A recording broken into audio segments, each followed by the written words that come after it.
Hey, D&D Talk, let's keep going. So, Master of Adventures. Remember, you're a dungeon master, right? Master of Worlds, Master of Adventures, Master of Rules. So let's talk about adventures. When we're talking about making worlds, right? You make a world, and inside of it you have NPCs, you have monsters, you have locations, you have, you maybe a history, maybe a pantheon, maybe kind of internal logic on how magic works. All of these things are part of the world, and you've written all these down, and you've had a good time. And these just kind of exist as a backdrop, right? This is the stage that you've built. Now, the adventures part refers to how do these interact in a way that the players can be involved, right? Because an adventure is really a place, an event, and a decision, right?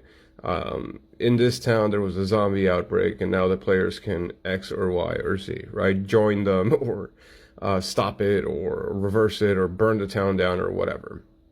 The way that we connect each of these things or any of these things to the players is going to be the adventure. Because remember, we've created this to set the backdrop of expectations so that people know that, hey, there's a bunch of spaceships and there's some big rocks that look green and there's some alien looking things. So it's probably a sci-fi, right?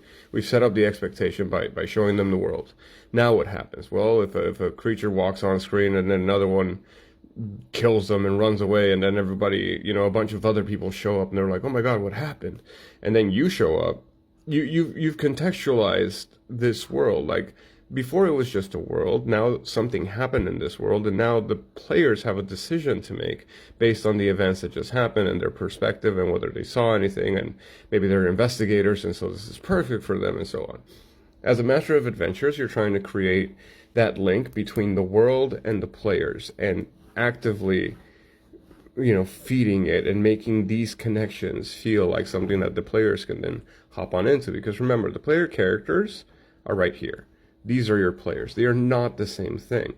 You have to create a way for your players to look at their characters as a way to influence the world that we created, the Master of Worlds. Right now we're the Master of Adventures. We're making that world a place that you want to explore, and we do that by creating situations and using those same tropes that we share, those same expectations of the world, in a way where you're like, okay, action is needed here, but which way you go or you don't go is kind of up to the players. So that's the Master of Adventures part.